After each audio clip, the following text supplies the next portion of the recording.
Hey, what's up, everyone? Happy Tuesday. We have Taco Tuesday, guys, and I apologize I didn't post super early today, and my dogs are barking, I guess now. But I wanted to do a little more research and to kind of find out who everyone else is going to play. I feel like poker, you want to know who's going to be popular and then kind of pivot off of those plays. If that makes sense.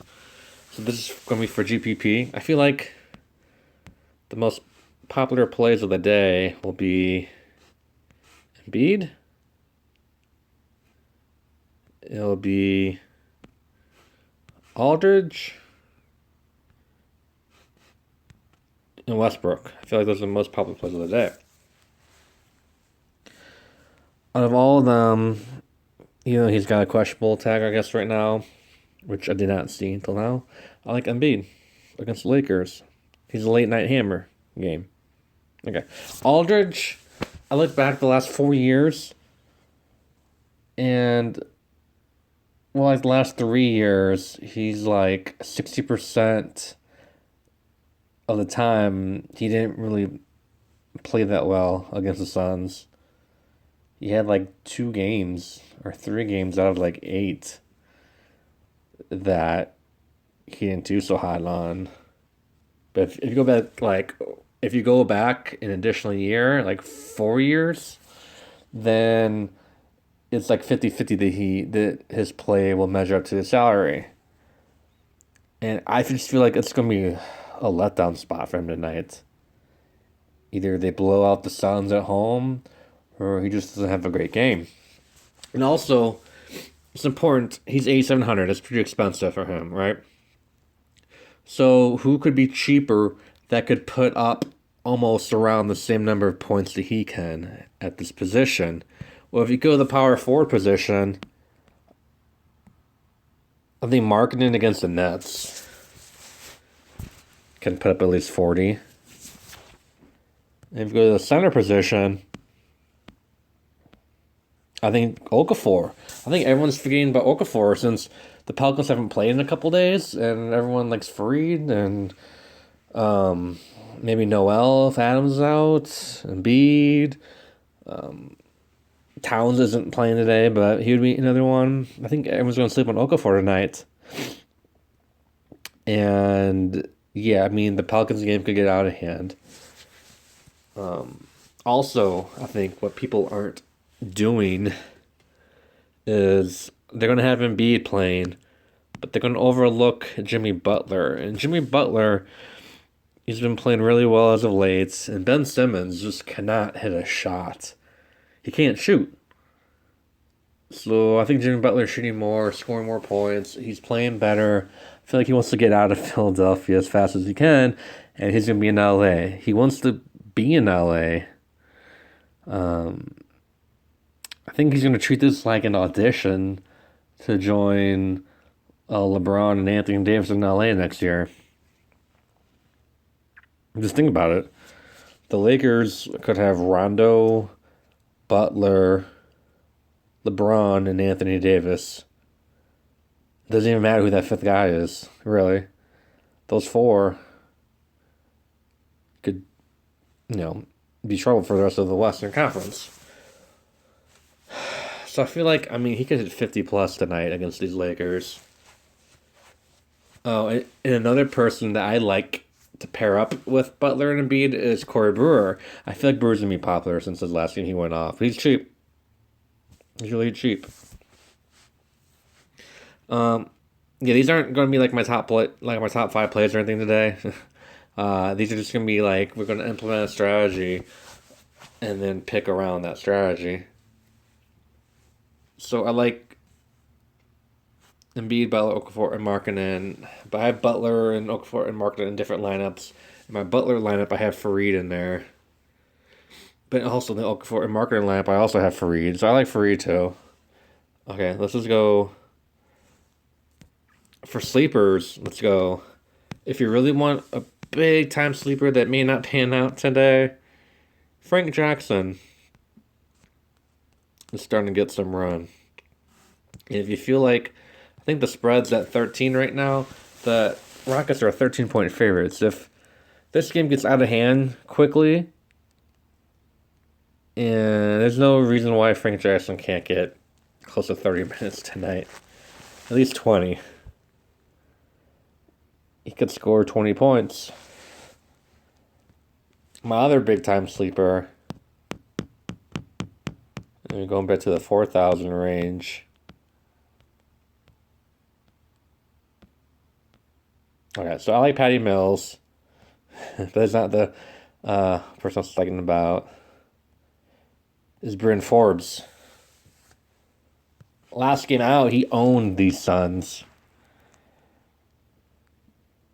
I feel like instead of targeting the Spurs big men tonight, targeting the Spurs guards might be a big time advantage. If Aldridge lays a dud and Forbes and Patty Mills pick up 30 plus, huge swing. Big time swing. Let's go and see. I don't like any people on the four. Oh, Jeff Green I like. Here's another reason. He's going back to Cleveland, where he did nothing basically as a Cavalier. He's coming off not so great of a game. And speaking of not great of games, GPP format only.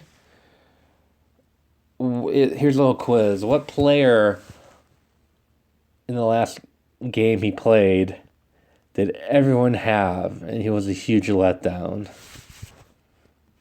Rajon Rondo. If you guessed Rajon Rondo, you'd be correct. He's even more expensive today. There's no way people are going to play Rajon Rondo today. No way they're going to play him. So this is why I think I'm going to play him. Late Night Hammer. I love it that he's the late night hammer kind of player. I love it that he I mean, I had him last time. I was like, I'll never play Rondo again. That's what the average DFS player will do. They'll never play him until he has another big game. So we had to play him. I was thinking I like Jrue Holiday. I might keep Jrue Holiday in on my single entry team. But Rajon Rondo could equal Jrue Holiday and is $1,900 cheaper. So, I mean, yeah, at first glance, I feel like I pick a lot of the same guys everyone else picks, but on my second look at this, I feel like it's time to strategize and go for players that may not be as popular. Also, well, he might be popular, but I also like, because you can't pivot off every single player. You won't win. You have to play some popular plays to win. And Satoransky against these Cavaliers. Remember the last couple of years you could play any guard against the Cavaliers? I think this year they're a little bit better against guards. But Satoransky, like, no one except for, I mean, even Beal doesn't really take that many shots. And the Wizards are a better team, and they're on the road. Satoransky's a perfect play. He's not too cheap that everyone's going to play him, but let's see. Who else do I like? Oops. So many people are hurt. There's going to be so much value opening up. Chris Paul. It doesn't matter if it's a blowout. Chris Paul is going to get his 25 minutes. I could see him scoring 30 to 35 points. He's pretty cheap. I like Chris Middleton. I probably won't play him. I'm only going to play like one or two lineups. Ariza can be a good play. And like I said, Ariza can be popular, but he's popular for a reason. He's going to get a lot of rebounds, and he does that pick and roll with Chris Paul and Harden, and he's going to score some points. And the Pelicans, if Randall sits out, no one's going to stop Fareed. I usually like Derek White. He's another guy. He was having a terrible game last game and still ended up with 29 points. Like, maybe you stack Derek White with Bryn Forbes, and if you're feeling a little adventurous, with also Patty Mills. They all might hit 30 plus tonight. Won't be a bad idea. Zubac had a good game last time, so he's out of it.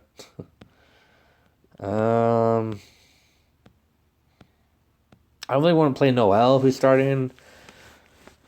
You know how many minutes he's going to log in. You don't know, and he may not score. He may just get like 8 rebounds. This is going to be a very popular play tonight. Rashawn Holmes, since he had a huge game against the Lakers. Does that mean he's going to have a huge game against the Spurs? I would pivot off of him.